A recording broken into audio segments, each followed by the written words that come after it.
طبعا فرحانين جدا لان ماما حاجه كبيره خالص بالنسبه لنا وما كناش هنقدر نعيش من غيرها، والفرحه مش سايعانا خالص، وربنا يخليها لنا ويبعد عنا بقى الناس الشرار.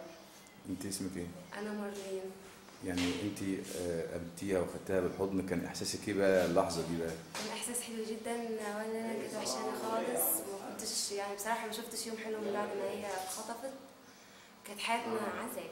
فرحانين كتير جو ماما رجعت لنا، واحنا ما كناش عارفين نعيش من غيرها، ومبسوطين جو هي رجعت لنا.